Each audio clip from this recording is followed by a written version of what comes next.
শীতকালে এই খাবার না হলে বাঙালির পাত সম্পূর্ণ হয় না।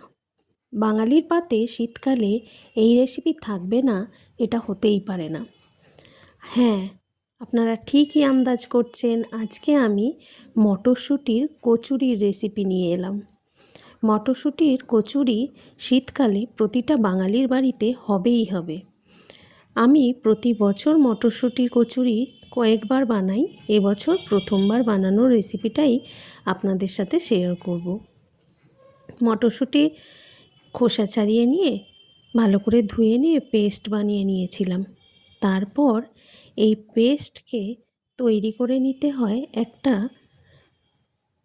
ভাজা মশলা, লবণ, অনেকে আবার এতে গরম মশলাও দেন, অল্প চিনিও অনেকে দেন। আমি চিনি দিইনি, কারণ কচি মটরশুঁটি তো এমনিই খুব মিষ্টি।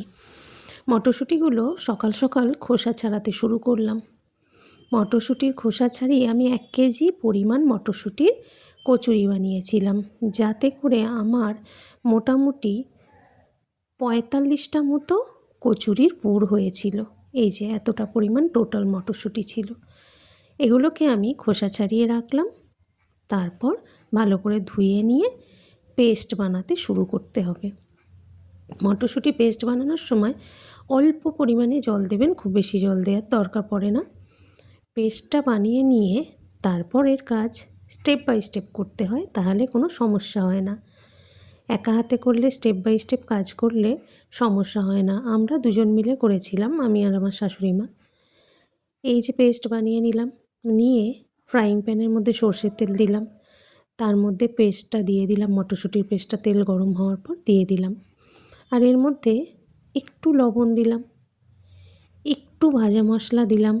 অনেকে হিং দেয়, অনেকে আবার কিছুই দেয় না। কিছু না দিলে মটরশুঁটির কালারটা খুব সুন্দর থাকে, কিন্তু আমি একটু ভাজা মশলা দিই আর লবণ দিই। অনেকে আবার মটরশুঁটির এইটার মধ্যে হিংও দেন, আবার অনেকে গরম মশলাকে গুঁড়ো করেও দিয়ে থাকেন। এটা যার যার টেস্টের উপর নির্ভর করছে। আবার অনেকে এই তিনটেই দেন, 3টে মশলাই দিয়ে থাকেন। অনেকে আবার জিরে গুঁড়োও দিতে পারেন। এটা যার যার টেস্টের উপর নির্ভর করে। এটা বেশ টাইম লাগলো, কারণ ফ্রাইং প্যানে করছিলাম। কড়াইতে করলে, ননস্টিকের ফ্রাইং প্যানে করতে একটু টাইম ভালোই লাগলো, কড়াইতে করলে একটু টাইম কম লাগে। সেক্ষেত্রে তেলটা একটু বেশি লাগে। অনেকে কাশ্মীরি লঙ্কার গুঁড়োও দিয়ে থাকেন, এটা যার যার ব্যাপার, কে কী দেবেন। মোটামুটি যখন ভাজতে ভাজতে এই খুন্তিটা যখন চাঁচলাম, এই যে খুলে পড়ে যাচ্ছে না, গা থেকে দেখুন ছেড়ে যাচ্ছে না, তার মানে জিনিসটা এখনও হয়নি, চটচটে আছে। ভাজা মশলা মিশিয়ে নেওয়ার পর কালারটা দেখুন একটু চেঞ্জ হয়ে গেল। এটা আবার অনেকে পছন্দ করে না, তাই ভাজা মশলাও দেয় না অনেকে। দিয়ে গ্যাস কখনো হাই ফ্লেমে কখনো লো ফ্লেমে রাখতে হবে, তলায় যাতে ধরে না যায় সেটা দিয়ে নজর রাখতে হবে। সামনে থেকে সরা যাবে না মোটামুটি এটা করার সময়। এবার দেখুন এখনও চ্যাটচ্যাটে রয়েছে, যেহেতু আমি ফ্রাইং প্যানে করছি। কড়াইতে করলে ব্যাপারটা আরও আগে হয়ে যায়। এইভাবে এখন খানিকটা হয়েছে, নিজেকে বুঝে নিতে হবে। আর তেমন হলে একটু টেস্ট করে নেবেন লবণটা, যারা নতুন বানাচ্ছেন। এবার দেখুন পারফেক্ট হয়েছে। এবার গ্যাস অফ করে আমি অন্য একটা পাত্রে তেল বুলিয়ে জিনিসটাকে এর মধ্যে প্লেস করে দিলাম।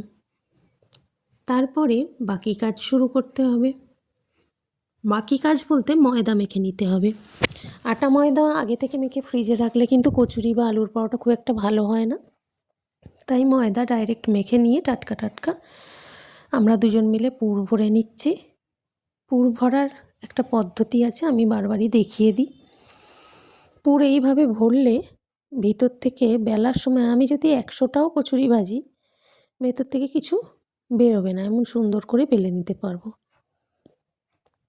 এটা আমি বড়দের থেকে শিখেছি, মার থেকে, শাশুড়ি মার থেকে শিখেছি। আর পুর ভরার কৌশলটা মায়ের থেকে শিখেছি। আপনারাও দেখে নিন, দেখে নিয়ে এইভাবে পুরটা ভরে নিতে পারেন। আমি স্টেপ বাই স্টেপ কাজগুলো করি বলে খুব একটা গায়ে লাগে না। পুর ভরে রেখে দিলাম, তারও ঘন্টাখানেক বাদে খাওয়ার সময় গরম গরম করে ভেজে নিতে হবে। এই যে দেখুন বেলছি হালকা প্রেস করে, খুব স্পিডেই বেলছি, এমন না যে আস্তে আস্তে বেলছি, বেলে রাখছি। আর যেহেতু টাটকা ময়দা মাখা তাই কোনো গায়ে লাগছে না, কিন্তু এটা যদি ফ্রিজে রেখে রাখা হতো ময়দা মাখাটা, আটা ময়দা মিশিয়ে মেখেছিলাম, সেক্ষেত্রে কিন্তু চ্যাটচ্যাটে ব্যাপারটা হয়ে যেত, তাহলেই কড়াইতে লেগে যেত, ভেতর থেকে পুর বেরিয়ে আসতো। এগুলো কিন্তু হচ্ছে না। বেলা ভাজা চলতে লাগলো, আর তার সাথে সাথে আমি বাকি খাবার দাবারগুলো রেডি করে নিচ্ছিলাম। সেই দিন আমাদের বাড়িতে গেস্ট এসেছিল, সেই জন্য বাদাম দিয়ে শুধু ধোকার ডালনা ছিল, চিকেন কষা ছিল, সাথে নতুন গুড়ের পায়েস ছিল, আর স্যালাড ছিল। খাবার দাবার রেডি করা হয়ে গেছে। আপনারা কিভাবে মটরশুঁটির কচুরি বানান কমেন্ট করে জানাবেন। ভিডিওটি ভালো লাগলে লাইক, কমেন্ট অ্যান্ড শেয়ার করুন। আর একটা ছোট্ট অনুরোধ, যাদের প্রমোদ তোষ আর্থ এখনও সাবস্ক্রাইব করা হয়নি, প্লিজ সাবস্ক্রাইব প্রমোদ তোষ আর্থ। এখানে নানান ধরনের ভিডিও পাবেন, আর আপনারা আপনাদের অভিজ্ঞতাগুলোও শেয়ার করবেন। ভিডিওর শেষে কমেন্টটা পেলে মনটা ভরে ওঠে। খুব খুব ভালো থাকবেন সবাই। আনন্দে এই উৎসবের দিনগুলো কাটিয়ে উঠুন। প্রত্যেকে এই শীতের মৌসুমে নিত্য নতুন জায়গায় ঘুরে বেড়ান, ভালো মন্দ খান, এবং আমরা সবাই মিলে সবার ভিডিওকে সাপোর্ট করি। ভালো থাকবেন সবাই। নমস্কার, সুস্থ থাকবেন।